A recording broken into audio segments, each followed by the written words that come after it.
நீங்கள்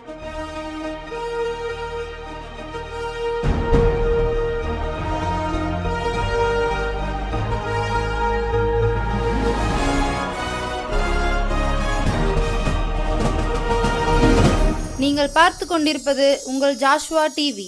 சகல ஜனங்களுக்கும் நற்செய்தி.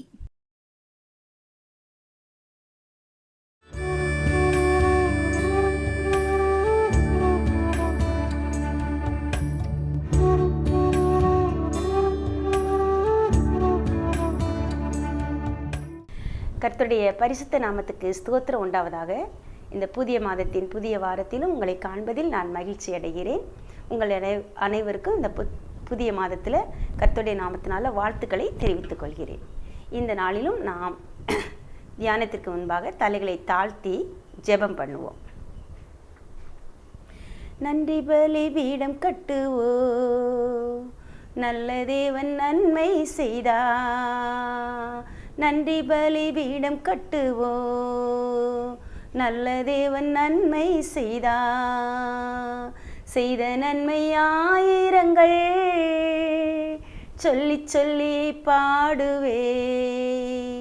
செய்த நன்மை ஆயிரங்கள் சொல்லி சொல்லி பாடுவே.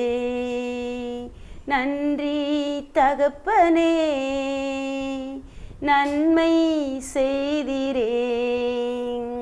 நன்றி தகப்பனே, நன்மை செய்திரே. நன்றி தகப்பனே, கடந்த 9 மாதங்களாக எங்களை பாதுகாத்து வழிநடத்ததற்காக உமக்கு நன்றி செலுத்துகிறோப்பா. இந்த புதிய மாதத்திலும் கூட தகப்பனே, இப்படிய புதிய கிருபைகளினால் எங்களை ஆண்டவரை முடிசூட்டி நடத்தப் போகிறதற்காக உமக்கு நன்றி செலுத்துகிறோம். எங்களோடு வாரும், எங்களோடு பேசும், எங்களோடு இடைப்படும் ஆவியானவர் கற்றுத்தாருகிறதை நாங்கள் கடைபிடிக்க, ஆண்டவரை எங்கள் வாழ்வில் அபியாசிக்க ஒவ்வொரு நாளும் உதவி செய்யும். ஆசீர்வதியும் வழி நடத்தும். இயேசுவின் இன்ப நாமத்தில் ஜெபிக்கிறோம் நல்ல பிதாவே, ஆமேன். இந்த நாளிலும் நாம் தியானிக்கும்படி தெரிந்து கொண்ட வேத வசனம் சங்கீதங்களின் புத்தகம் 86வது சங்கீதம் 86 17வது வசனம். கர்த்தாவே, நீர் எனக்கு துணை செய்து என்னை தேற்றுகிறதை என் பகைஞர் கண்டு வெட்கப்படும்படிக்கு எனக்கு அனுகூலமாக ஒரு அடையாளத்தை காண்பித்தரலும். எனக்கு அனுகூலமாக ஒரு அடையாளத்தை காண்பித்தரலும். இந்த நாள்லையும் ஒருவேளை கடந்த 9 மாதங்களை நம்ம கடந்து வந்துட்டோம். புதிய மாதத்திலும் ஏதோ ஒரு காரியத்தில் நாம் ஒவ்வொருவரும் எதிர்பார்த்து கொண்டிருக்கிற காரியத்தை ஆண்டவர் நமக்கு செய்வேன்னு வாக்கு பண்ணி இருக்கிறாரு. ஆனால் ஒருவேளை நம்ம இருதயம் அதற்காக காத்திருந்து சோர்ந்து போய் காணப்படலாம். அந்த காரியத்தை குறித்து பயத்தோட எதிர்பார்ப்போட காணப்படலாம். எப்போ ஆண்டவரே, எப்படி ஆண்டவரே, எதற்காக ஆண்டவரே இந்த காத்திருப்பு அப்படின்னு சொல்லி பல காரியங்களை குறித்து நம்ம சோர்ந்து போய் இருக்கலாம். நம்ம அப்படி சோர்ந்து போன ஒரு நிலைமையில தான் தாவீது ஆண்டவரை பார்த்து சொல்றாரு, ஆண்டவரே, அந்த 16வது வசனத்தில் பார்த்தோன்னு சொன்னால், என்மேல் நோக்கமாகி எனக்கு இறங்கும், உமது வல்லமை உமது அடியானுக்கு அருளி உமது அடியாளின் குமாரனை ரட்சியும். நீர் எனக்கு துணை செய்து என்னை தேற்றுகிறதை என் பகைஞர் கண்டு வெட்கப்படும்படிக்கு எனக்கு அனுகூலமாக ஒரு அடையாளத்தை காண்பித்தரணும்னு சொல்லி ஒரு ஜெபத்தை பண்ணுறாரு. இன்னைக்கு நம்ம இருதயம் கூட ஒருவேளை இந்த மாதத்தின் 1ஆம் தேதியில் கூட ஆலயத்தில் போய் நம்ம வாக்குத்தத்தம் வாங்கியிருக்கலாம். தனிப்பட்ட விதத்தில் ஜெபித்து வாக்குத்தத்தங்களை வாங்கியிருக்கலாம். அந்த வாக்குத்தத்தம் நமக்கு நமக்கு சந்தோஷமாக இருக்கும். அந்த வாக்குத்தத்தத்தை குறித்த ஆசீர்வாதத்தை குறித்த எதிர்பார்ப்பு நமக்கு இருக்கும். ஆனால் இது எப்படி நடக்கும், எப்போ நடக்கும், எனக்கு நடக்குமா அப்படின்லாம் சொல்லி பல விதமான சஞ்சலமான எண்ணங்கள் பல நேரங்களில் நம்முடைய இருதயத்தில் ஓடிக்கிட்டு இருக்கு. ஒருவேளை ஆண்டவர் நம்மை நம்பி நிறைய பொறுப்புகளை தந்திருக்கிறாரு. அந்த பொறுப்புகளை நிறைவேற்றக்கூடிய கிருபைகளையும் ஆண்டவர் தந்திருக்காரு. ஆனால் நம்ம பல நேரங்களில் சூழ்நிலையை பார்த்து சுற்றி இருக்கிற மனிதர்களை பார்த்து, சுற்றி இருக்கிற மனிதர்கள் நடந்து கொள்ளும் விதங்களை பார்த்து, இல்லை நம்முடைய வீட்டில் நம்மை நாமே நிறைய நேரம் என்ன செஞ்சிடும், நொந்து கொள்கிறவர்களா, நம்மால் இந்த காரியத்தை செய்ய முடியுமா, நமக்கு இந்த காரியம் நடக்குமா, நாம் எதிர்பார்க்குற காரியம் நடக்குமா அப்படின்னு சொல்லி நம்மை நாமே நிறைய நேரம் ஒரு பக்கம் சூழ்நிலை போராடுது, இன்னொரு பக்கம் மனிதர்கள் போராடுறாங்க, இன்னொரு பக்கம் நமக்குள்ளேயே பலவிதமான எண்ணங்கள் நமக்குள்ள நம்முடைய மனதிலே போராட்டமான எண்ணங்கள் தோன்றி போராடி கொண்டு இருக்கு. அப்படிப்பட்ட ஒரு போராட்டத்துக்கு மத்தியில தான் தாவீது சொல்றாரு. அந்த 86ஆம் சங்கீதம் முழுவதையும் நம்ம வாசித்து பார்த்தோம்னா, ஒரு பக்கம் என்ன செய்வார், ஆண்டவரை உயர்த்துவார், இன்னொரு பக்கம் தன்னை குறித்து புலம்புவார், இன்னொரு பக்கம் ஒவ்வொரு வசனமும் மாற்றி வந்துக்கிட்டே இருக்கும், ஆண்டவரை உயர்த்திக்கிட்டே இருப்பார். அதே நேரத்தில் தன்னுடைய இயலாமையை குறித்து அங்கலாய்ச்சிக்கிட்டு இருப்பார். கடைசியாக அந்த 86ஆம் சங்கீதத்தில் தன்னுடைய ஜெபத்தை முடிக்கும்போது, ஆண்டவரே எனக்கு ஒரு அடையாளத்தை காண்பீங்க, நீங்கள் எனக்கு கட்டாயம் இந்த காரியங்களெல்லாம் செய்து முடிப்பீங்க, இந்த காரியங்களெல்லாம் எனக்கு இப்படி நேர்த்தியாக செய்து தருவீங்க அப்படிங்கிறத நான் என்னோட விசுவாசத்தை வர்த்திக்க பண்ணும்படி, என்னுடைய விசுவாசத்தில் நான் இன்னும் பலப்படும்படி எனக்கு ஒரு அடையாளத்தை, என்னை தேற்றும் ஒரு அடையாளம். ஒரு அந்த அளவுக்கு அவருடைய இருதயம் தவிச்சு போயிருக்கு, தொய்ந்து போயிருக்கு. அப்போது ஆண்டர்கிட்ட கேட்காரு, என்னை தேற்றக்கூடிய ஒரு அடையாளத்தை எனக்கு தாங்க அப்படின்னு சொல்லி.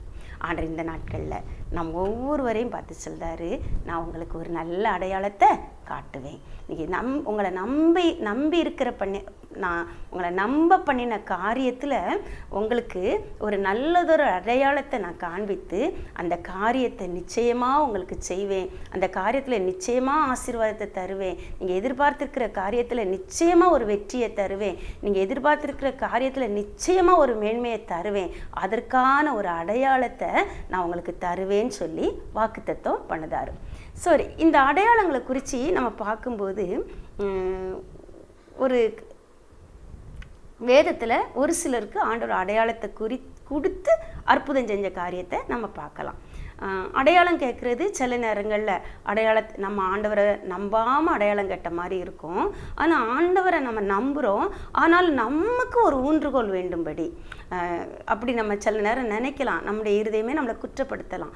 ஆனால் அந்த குற்ற உணர்வை நம்ம தூர தள்ளி அந்த அடையாளத்தை பற்றி கொள்ள, அடையாளத்தை ஆண்டவர்கிட்ட கேட்டு பெற்றுக்கொள்வது எதற்காக அப்படின்னா, நம்முடைய விசுவாச வாழ்க்கையில் அந்த விசுவாச பாதையை கடந்து போகும்போது நமக்கு ஒரு ஊன்றுகோலாக இருக்கும்படி தான் ஆண்டவர்கிட்ட நாம் என்ன செய்கிறோம், அந்த அடையாளத்தை கேட்குறோம்.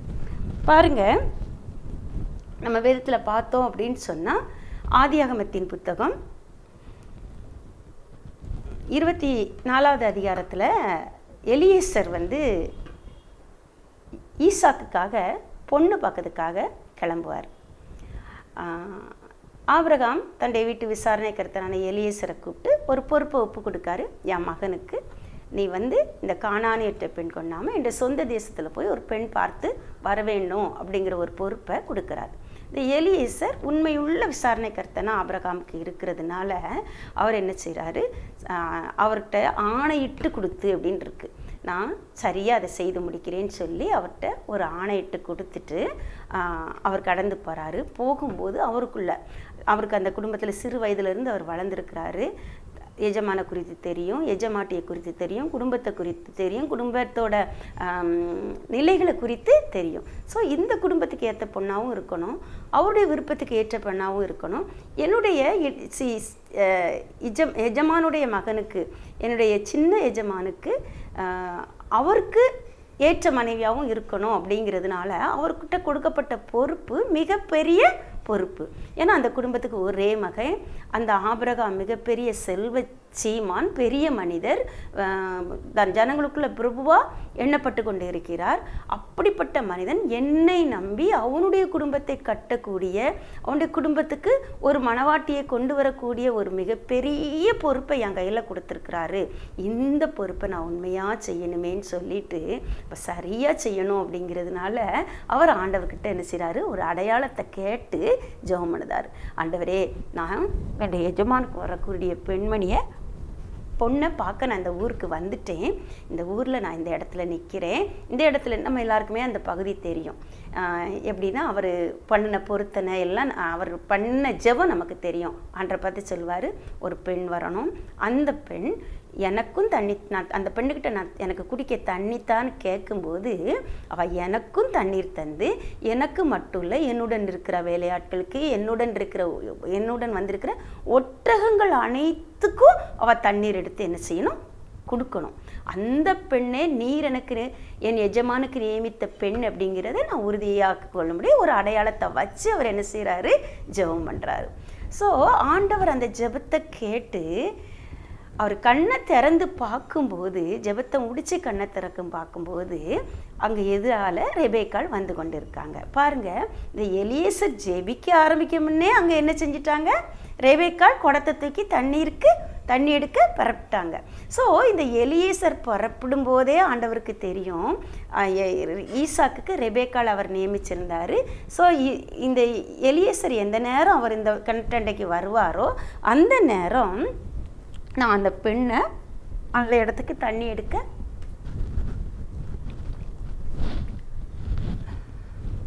அந்த நேரம் அந்த பெண்ணை அந்த இடத்துக்கு தண்ணீர் எடுக்க அனுப்பணும் அப்படின்னு சொல்லி ஆண்டவர் முன்குறித்து சரியாக அனுப்பி வச்சிருக்கிறாரு. அதனால தான் இந்த எலியேசர் ஜெபித்து முடிக்கும்போது குடத்தை வைத்து கொண்டு ரெபேக்காள் என்ன வந்துக்கிட்டு இருந்தாங்க. அவங்க நினச்சது போலயே, இவர் ஜெபித்தது போலவே ரெபேக்காள் கிட்ட போய் தண்ணீர் கேட்குறாரு. ரெபேக்காள் உடனே போய் தண்ணியை கொடுத்து, தண்ணியை எலியேசருக்கு கொடுத்தது மாத்திரம் இல்லை, அவளோடு கூட இருக்கிற மற்ற மனிதர்களுக்கும் கொடுத்து, உடைய ஒட்டகங்களுக்கும் நான் மொண்டு வார்ப்பேன் அப்படின்னு சொல்லி சுறுசுறுப்போடு செயல்பட்டு ஒட்டகங்களுக்கும் மொண்டு வார்த்தாங்க. அந்த பெண்ணே தன் எஜமானுக்கு நியமிக்கப்பட்ட பெண் என்பதை அந்த எலியேசர் குறிப்பினால் அறிந்து அவங்க வீட்டில் போய் பேசி ரெபேக்காளை தன்னோட அழைச்சிட்டு போனாங்க. இதெல்லாம் நமக்கு தெரியும். பாருங்க, அப்போது நம்ம இருதயத்தில் ஒரு ஏக்கம் எதிர்பார்ப்பு இருக்கும்போது, அது தேவனுடைய சித்தத்தின்படியான ஏக்கமும் எதிர்பார்ப்புமாக இருக்கும்போது ஆண்டவர் என்ன செய்கிறார், அந்த காரியங்களை சரியாக வாக்கிய பண்ணுகிறார், அந்த அடையாளங்களை சரியாக நேரிட பண்ணுகிறார். அந்த தேவனை தான் நம்ம இந்த நாளில் ஆராதிச்சுக்கிட்டு இருக்கோம். நம்முடைய வாழ்க்கையிலும் கூட இந்த செய்தியை கேட்டுக்கொண்டிருக்கிற ஒவ்வொருவருக்கும் ஆண்டவர் சொல்கிறாரு, நீ ஏதோ ஒரு காரியத்தை எதிர்பார்த்து என்கிட்ட கேட்டுக்கிட்டு இருக்கிற காரியத்தில், அந்த காரியத்தில் ஆண்டவர் உங்களை பார்த்து சொல்கிறாரு, எதிர்பார்க்கிற காரியத்தில் நான் உனக்கு நிச்சயமாக தயவு செய்வேன், நிச்சயமாக நீ வேண்டிக் கொள்வதின் படியெல்லாம் நான் செய்வேன், உனக்கு வேண்டியபடியெல்லாம் செய்வேன் என்பதற்கு ஒரு அனுகூலமான அடையாளத்தை இன்னைக்கே இப்பொழுதே சீக்கிரத்தில் நான் உனக்கு என்ன செய்வேன், காட்டுவேன்னு சொல்லி சொல்கிறாரு. எப்படி அந்த எலியேசர் ஜெபித்து முடித்த போது ரெபேக்காள் எதிர்கொண்டு வந்து அவர் மனதில் உள்ளதின்படியெல்லாம் அவர் செய்து முடித்தாளோ, அதே போல் நம்முடைய வாழ்க்கையிலும் நம்முடைய மனதில் உள்ளபடியெல்லாம் ஆண்டவர் ஒரு நேர்த்தியான அடையாளத்தை காட்டுவதற்கு வல்லமை உள்ளவராக இருக்கிறார். அவர் ஒரு அடையாளத்தை, ஆசீர்வாதமான ஒரு அடையாளத்தை நமக்கு காட்டுவார். அந்த அடையாளம் நம்மை தேற்றும், பலப்படுத்தும், தைரியப்படுத்தும், காரியங்களை செய்து முடிக்க. ஒருவேளை தொழில் காரியத்தில் எதிர்பார்க்கலாம், பிள்ளைகளுடைய திருமண காரியத்தில் எதிர்பார்க்கலாம், இல்லை பிள்ளைகளுடைய கற்பத்தின் கனிக்காக நம்ம எதிர்பார்த்து காத்து கொண்டு இருக்கலாம், ஏதோ வேலை வாய்ப்புக்காக காத்து கொண்டு இருக்கலாம், வீடு கட்டுவதற்காக யோசித்து கொண்டிருக்கலாம். ஒவ்வொருத்தருடைய தேவைகளும் விதவிதமானதாக இருக்கலாம். ஆனால் எல்லாவற்றுக்கும் ஆண்டவர் சரியான ஒரு அடையாளத்தை உங்களுக்கு காண்பித்து உங்களை தேற்றுவேன்னு சொல்லி இந்த நாளில் வாக்களிக்கிறார். பாருங்க, இன்னொரு இடத்துல பார்த்தோன்னு சொன்னால் கிதியோனை பார்த்து ஆண்டவர் சொல்லுவார். நியாயாதிபதிகளின் புத்தகம் 6ஆம் அதிகாரம் பார்த்தோன்னு சொன்னால் கிதியோனோட காரியங்கள் காணப்படுது. இந்த கிதியோனை பற்றியும் நமக்கு தெரியும். கிதியோன் பெலிஸ்தரோட கையில் இருந்து, மிதியானியருடைய கையில் இருந்து, பெலிஸ்தரோட கையில் இருந்து கோதுமையை தப்புவிக்கிறதற்காக ஆலைக்கு சமீபமாய் போட்டு அதை போரடித்து கொண்டு இருந்தான் அப்படின்னு சொல்லி நம்ம பார்க்கோம். அப்போ அவன் பயத்தோட அவனோட கண்கள் சுற்றி பார்த்துக்கிட்டே என்ன செய்து அந்த கோதுமை கதிரை அடிச்சிட்டு இருக்கு. ஒரு அந்த நிறைய பேர் என்ன பண்ணாங்க அப்படின்னு சொன்னால், அந்த காலங்களில் கெபிலையும் குகையிலையும் போய் ஒளிஞ்சுக்கிட்டாங்க. அவங்க பயிரிடவும் இல்லை, விதைக்கவும் இல்லை, பயிரிடவும் இல்லை, அறுக்கவும் இல்லை.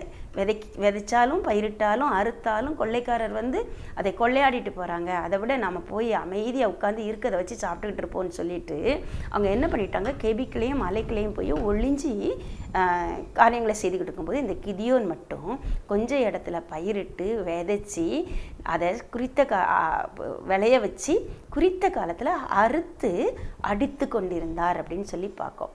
ஸோ பயத்தோடு இருந்தாலும் அந்த பயத்துக்கு மத்தியிலையும் ஒரு தைரியத்தை வரவழைச்சு கொண்டு அது கிடைச்சாலும் சரி கிடைக்கட்டாலும் சரி நான் விதைப்பேன், நான் என்ன செய்வேன், விளைய வைப்பேன், அறுப்பேன்னு சொல்லி தன் மனதில் ஒரு தீர்மானத்தை பண்ணி கொண்டு பயத்தோடு கூட அந்த பயம் சுற்றிலும் பயம்தான், ஆனாலும் அதை மேற்கொண்டு அவர் என்ன செஞ்சுக்கிட்டு இருக்காரு, செயல்பட்டு கொண்டிருக்கிறார். சத்துரு இதை கொள்ளையாடி கொண்டு போயிடுவானோன்னு பயத்தோட.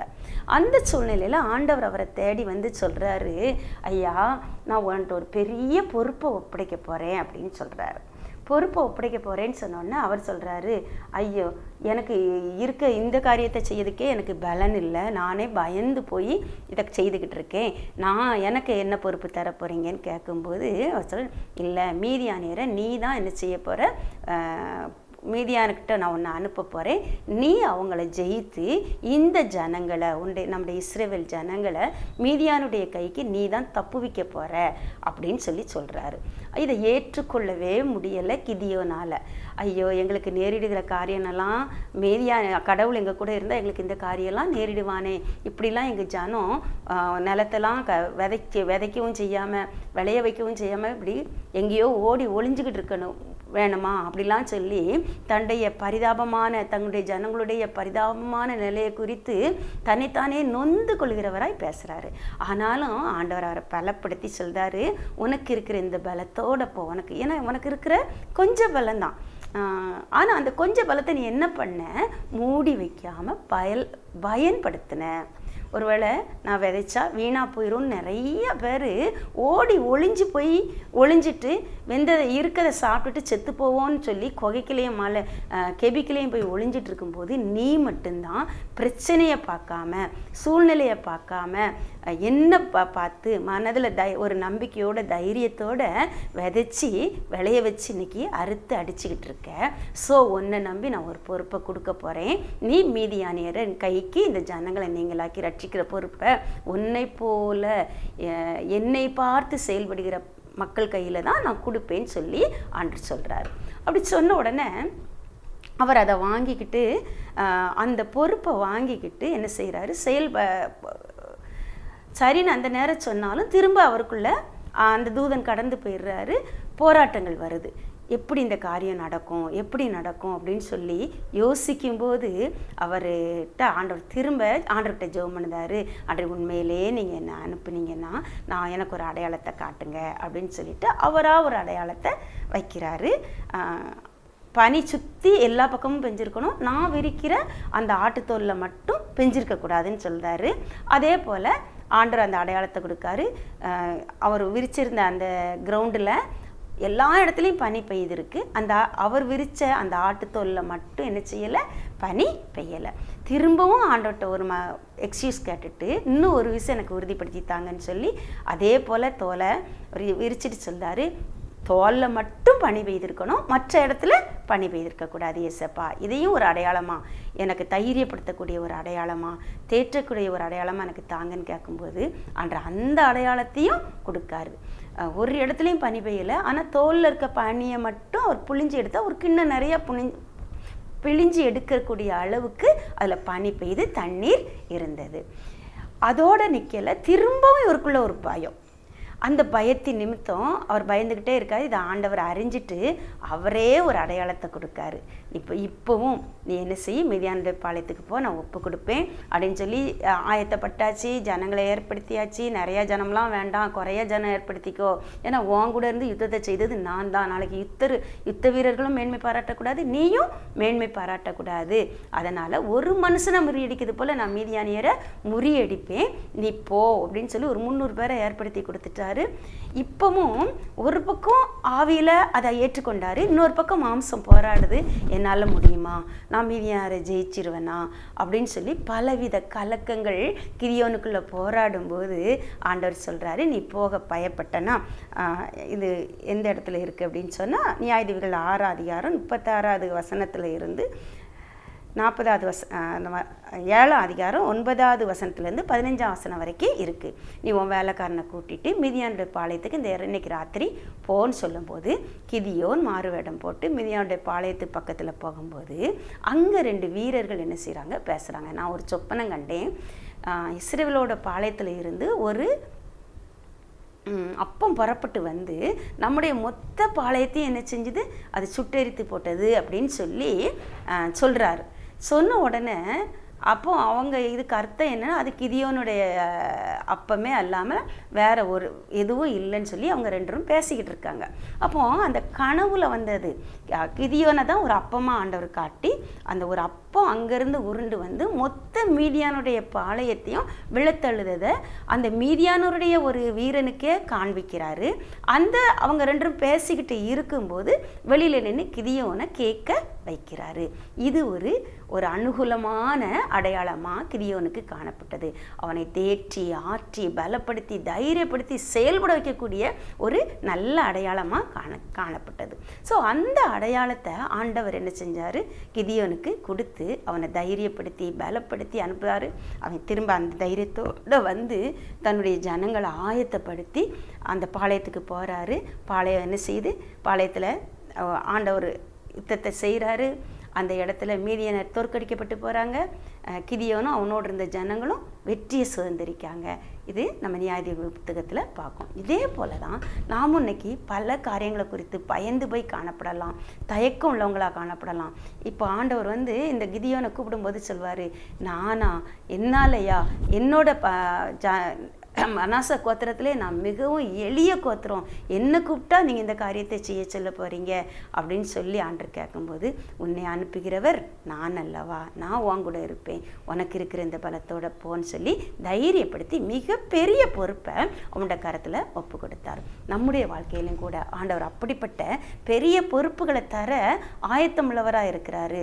ஏன்னா நமக்கு இருக்கிற கொஞ்சம் பலத்தில் நம்ம தைரியமாக எழும்பி செயல்படுகிறத ஆண்டவர் பார்த்துருக்கிறதுனால ஆண்டவர் என்ன செய்கிறாரு, நம்மகிட்ட மிகப்பெரிய பொறுப்புகளை வரும் நாட்களில் கொடுத்து ஒரு நம்ம குடும்பத்துக்கு ஆசீர்வாதமா, நம்முடைய ஊருக்கு ஆசீர்வாதமா, நம்ம பணி செய்கிற இடத்துக்கு ஆசீர்வாதமா, நம்முடைய ஊழிய ஸ்தாபனத்துக்கு நம்ம ஆசீர்வாதமா, நம்முடைய திருச்சபைக்கு ஆசீர்வாதமா, தேசத்துக்கு ஆசீர்வாதமா விளங்க பண்ணும்படி இந்த கிதியோனை தெரிந்து கொண்டது போல உங்களையும் என்னையும் தெரிந்து கொள்ள ஆண்டவர் ஆவல் உள்ளவராய் இருக்கிறார். ஒருவேளை நோவாவை கூப்பிட்டு ஆண்டவர் என்ன செஞ்சார்னா மிகப்பெரிய பொறுப்பை ஒப்படைச்சார், பேழை செய்யக்கூடிய பொறுப்பை ஒப்படைச்சார்.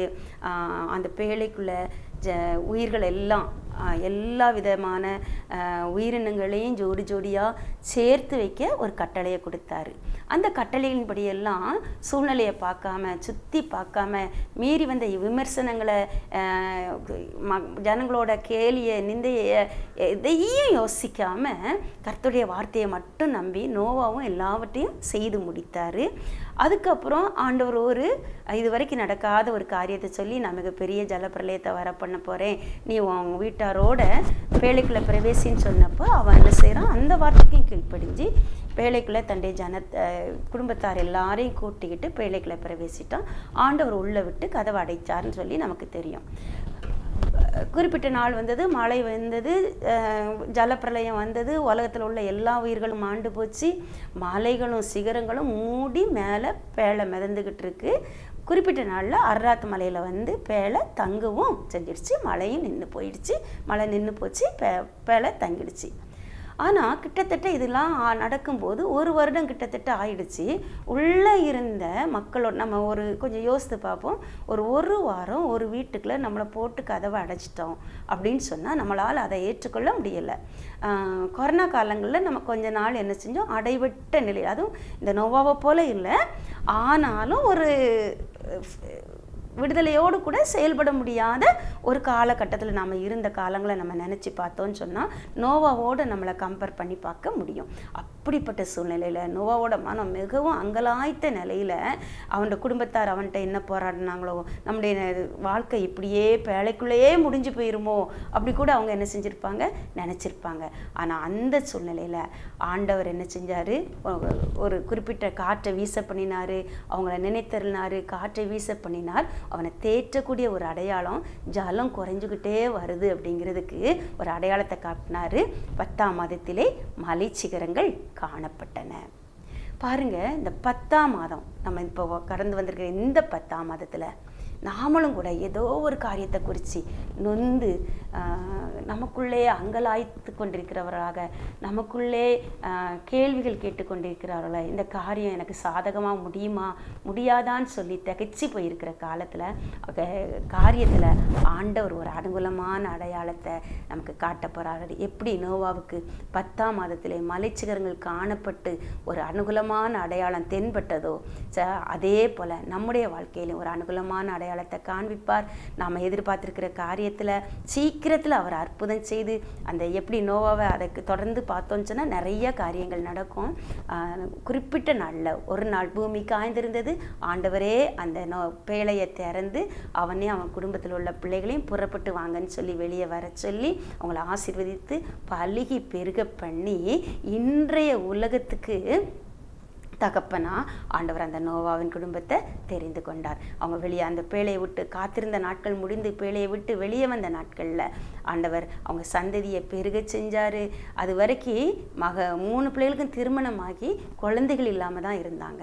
ஆனால் அந்த காத்திருப்பி நாட்கள் முடிந்த போது பொறுமையோடு அவங்க காத்திருந்த அவங்கள ஆண்டவர் பூரண பலனை கொடுத்து ஆசீர்வதிப்பதற்கு அனுகூலமான ஒரு அடையாளமாக மலைச்சிகரங்களை தென்பட செய்தார். அதே போல் நம்முடைய வாழ்க்கையிலும் இனி வரும் நாட்கள் செழிப்பி நாட்களாக, ஆசீர்வாதத்தின் நாட்களாக, அனுகூலமான நாட்களாக, ஆண்டவர் நம்மை தேற்றி துணை செய்கிறதை நம் பகையினர் கண்டு வெட்கப்படும் நாட்களாய், சத்துருக்களுக்கு முன்பாக பந்தியை ஆயத்தப்படுத்தும் நாட்களாய், நம்முடைய தேசத்தில் நம்மை நிமிர்ந்து நடக்க பண்ணும் நாட்களாய் ஆண்டவர் வைத்திருக்கிறார். அதற்கேற்ற அனுகூலமான அடையாளங்களை இந்த மாதத்திலே நம்ம ஒவ்வொருவருக்கும் காட்டுவார். கர்த்தர் தாமே இந்த வார்த்தைகளை ஆசீர்வதிப்பாராக. எந்த சூழ்நிலையும் அவர் அன்பினின்று என்னை பிரிக்காது காத்துக்கொள்வார். எந்த சூழ்நிலையும் அவர் அன்பினின்று என்னை பிரிக்காது காத்துக்கொள்வார். என்னை நம்பியவர் தந்த பொறுப்பதனை அவர் வரும் வரை காத்துக்கொள்வே. என்னை நம்பியவர் தந்த பொறுப்பதனை அவர் வரும் வரை காத்துக்கொள்வே. நன்றி தகப்பனே, எங்களை நம்பி ஆண்டவரே எங்களையும் ஒரு பொருட்டாக எண்ணி ஏசப்பா. ஆண்டவரே நீங்கள் ஒரு தந்த பொறுப்பை நிறைவேற்றக்கூடிய கிருபைகளை எங்களுக்கு தாங்க. எந்த விதத்திலும் நாங்கள் சோர்ந்து போகாதபடி முன்னேறி செல்ல எங்களை தேற்றிடும் அடையாளத்தை நீர் காட்டி எங்களை பலப்படுத்த போகிறதற்காக எமக்கு நன்றி செலுத்துகிறோம். துதிகன மகிமை எல்லாவற்றையும் நீர் ஒருவரே எடுத்துக்கொள்ளும். இயேசுவின் இன்ப நாமத்தில் ஜெபிக்கிறோம் நல்ல பிதாவே, ஆமென்.